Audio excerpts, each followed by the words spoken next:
Hi there guys, Neil at Italia Autos here. Welcome back to another video on my channel. Been a busy day working away, so I've probably got a filthy face, which I have. Right, gonna have a bit of a dilemma with this one here. This one has been purchased by a customer, brought to me to be restored. From what he's told me, it seems quite bad on the phone, so I'm kind of thinking this is going to be a little bit too far to restore, but we'll go over it, we'll see how it's holding up, and see if the customer wants to restore it or if it's worth it.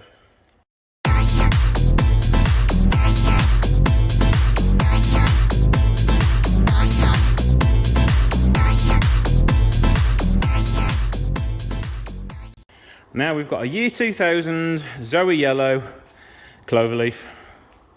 So it's all standard from what I can tell. It's obviously had another bonnet on it, but it is rather rough. We've got rust coming out the wing at the bottom, so it's going to want a wing. Rust coming through all the sills. Is it rusty under the sills? Yes. The back rear quarter has loads of dents in it. So does the door. It's totally rusted away behind here. Somebody has repaired this lower half in the past, because you can see from this line they've put on there to hide the paint mark. It's all gone down there as well. It's not even connected sort of till there. You can see by the paint runs and things. Is there paint runs? And you can see the paint peeling off it. It has been bodged in the past. We've got a broken brake pipe at the rear, which I've just spotted underneath the car. Try and get you to see that. Yeah, broken brake pipe.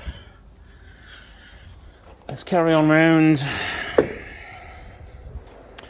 Rear light's broken, they normally do. The plastic comes away from the bolt.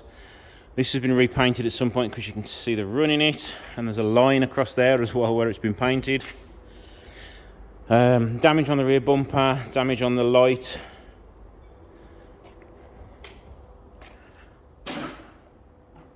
Rust coming through at the back there. It's had a weld on the lower sill there. Sort of an MOT standard weld where it's not hidden away. Another dent on the door. I'd say that rear quarter's been painted as well, because you can see the paint difference in colour. The roof seems okay. A few little scratches and stuff, but that's okay. No rot along the top half of the windscreen. No rot down there. Let's just check the other side out. Yeah, no rot there, so that's one good thing going for it. The screen doesn't need to come out to be painted. Let's have a little look on the inside. We've got some parts for it. We have a wing, but we're going to need a pair of wings. So is that another wing behind there? Yes, it is. Some side skirts to go back on it. There's a rear wiper there. We have moss growing inside it, so this has been sitting for a few years. It doesn't run. It's got leather interior, that's one thing it's got going for it. Nice leather door cards. So, God, my face is dirty. I must remember to wash my face before I start filming videos in future. Right, so, it's a standard car. It's got everything there that's needed. 2 front wings at the minute, plus all the welding and stuff we need to do underneath it. It's had new disc and pads at the front and the rear. Brakes have been repainted, okay. So I need to get more of a story on this. I think there's a bit of a backstop. Somebody started restoring it and then giving up because they found the rust. So let's get it on the ramp. And I think this is where we're going to see the bits which are not going to make it restorable. We'll check under the bonnet, check the chassis rails at the front, and see how much welding is needed to be done. Right, we're now on the ramp and ready to go in the air. Let's have a look at the engine bay and see what we can see. The firewall's all coming apart. It wouldn't surprise me if that's been eaten. You can tell by all the numerous rat poo in there and things like that. So it's had something living on it for quite some time. We've got no battery on it. I can see straight away we have a broken wire coming out the bottom of the relay connector, so this thing isn't going to start, because I imagine it's going to want some rewiring doing here as well. The front chassis legs are rusty on top, but nowhere near hold. Same on this side. This suspension turret is okay. This one is a lot worse. There's a hole here So kind of that can sort of be repaired at the minute. I'll know more once it's all stripped down, but with just a hole here, that can be welded up. And we'll strip this down and see if any holes come down the back here. But that's not as bad as the customer said. He did say it needed a whole suspension turret, and I don't think it does. So that's something that's a little bit better. Engine itself, don't know if it runs, because it's in desperate need of a cam belt service, and I bet it wouldn't start because of that wire there as well.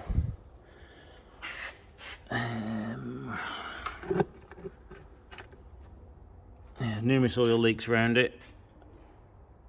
Has it got a hole here? No, that's okay. So that went better than expected. The engine bay on the top looks okay. So let's get it up in the air, and fingers crossed it's as good in the engine bay as it is underneath. So let's start at this front corner for rust. You're going to probably want a little bit of welding there by the time that's cleaned up, and probably the same down there. Behind the mudguard, I reckon there's going to be some holes here, and probably a hole behind here as well, because that's where they normally go. It's already gone behind there, if you can see, so it's definitely going to need a few patches of weld down here.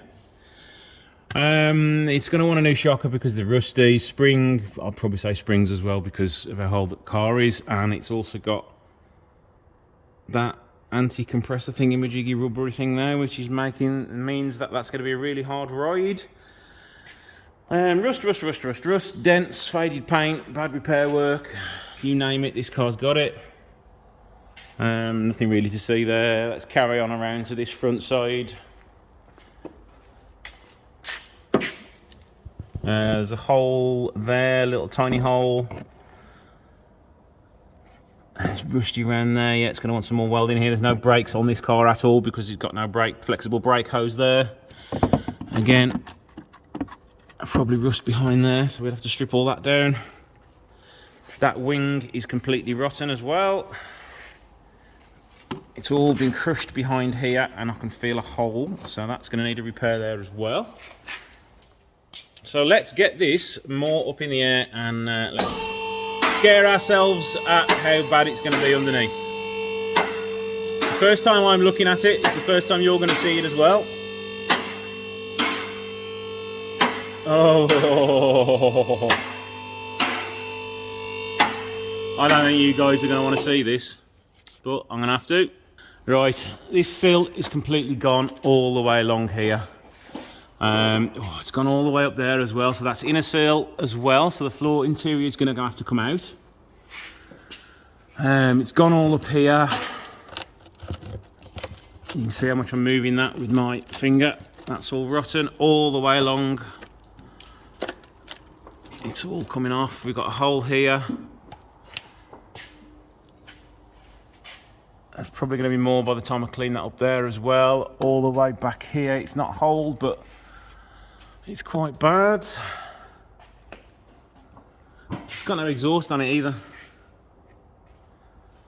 Oil leaks. At least I haven't got to the brakes. Got to take them off though to change that CV boot. It's missing a clip on that CV boot there. Let's check the chassis leg. This is the common part underneath here, and we are quite lucky at the minute on that side.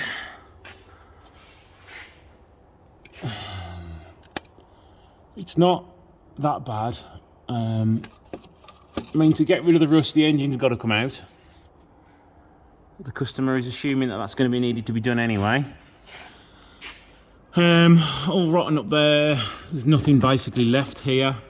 That's the hole I could feel from underneath. And you're missing a good centimetre of the sill up to here. I'd say that this has been welded at some point because I can see evidence of welds. Yep, there's another big patch there. This side isn't too bad towards the rear. Yes, we've got a massive problem with a hole there as well. It's all gone along here. Hello, there's a floor there. How bad has that gone in there? Yep, that's gone into the inner sill as well. But yeah, two shiny new brake calipers on there that have been painted. Rear subframe, that's been crushed there. That's normally where your brake balancer goes. You don't need that anymore. You can get put on perfectly well without that. Fuel tank straps look okay. Rear subframe, from what you can see of it, it could do with a refurbish as well. It's all getting rusty. See, brake pipe missing. Brake pipe's cut.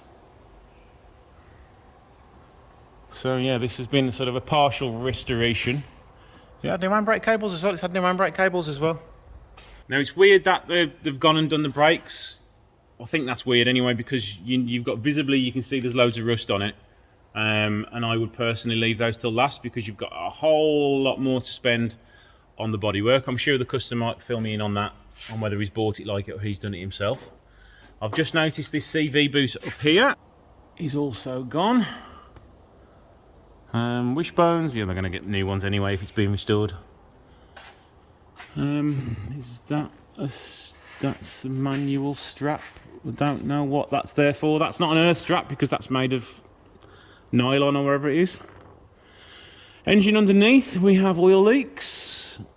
Again, it's probably rocker cover because it's all coming up high. I can see it right the way up to the top, so that should be relatively sorted. We've got an oil leak from the sump plug.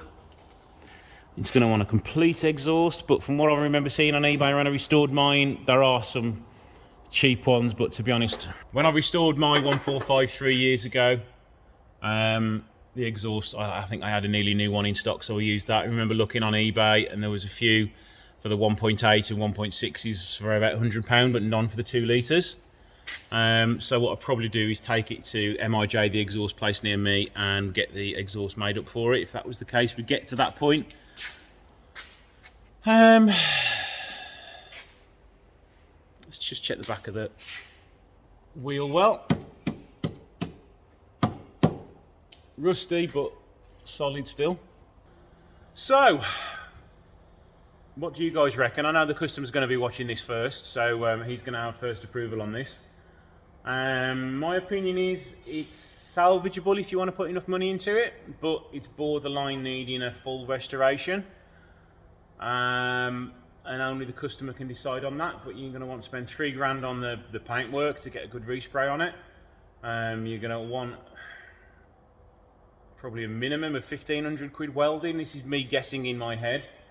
And then there's all the other welding bits I'm probably going to find once the seals come off. And then can we get replacement seals for them? Can you get any replacement parts for a 145 bodywork wise? I know we've got the 2 front wings, so that's going to be a bit easier. Yeah, it's going to be probably getting on for 10 grand probably with everything done on this. I may be overestimating a little bit, but it's going to need a lot of work. So what do you guys reckon? You've seen sort of the minimum extent of what needs doing to it. It's going to need a whole lot more by the time it gets stripped down. So I'll leave that video there. You may have an update on this one, or you may not, but you know, if you say put 10 grand into that, or technically you could buy my fully restored one for 8 grand. I know which one I'd rather do. I'd buy that one because it's already been done. But you know, we'll see what the customer says. So thank you guys for watching. Please comment below on what you think of it. It does matter to me, and it matters to the customer. And thanks for watching. Like, share and subscribe, and I'll see you in the next one. So just a little update from the end of this video. You got a little extra snippet on here. Spoken to the customer, and as I thought, it requires way too much work to restore. I can see you could easily put 10 grand into that. I mean, like 3 grand on welding, 1,500 each side, as I said earlier. 3 grand on paint work, £1,000 on engine work and the wiring work that needs to be done, and a few other bits and bobs there. So instantly you're up to 7 grand. That's before we find any other problems on it, like you're going to need new suspension on it. And everything's going to have to come out of it, so easily 10 grand, and I think that wouldn't be worth it for the customer. So if anybody wants to buy it, he did pay a little bit too much for it. You think he paid £1,100 for it. So if anybody wants to buy it and take it on as a project to do it DIY, save yourself some labour, I can give you his details and forward it on to you. The reason the brakes were put onto it, his son wanted to learn mechanics, so they started with the brakes so we could learn how to do brakes, so that's fair enough. So yeah, if you have anything to say below, again, let me know, and I'll see you in the next video.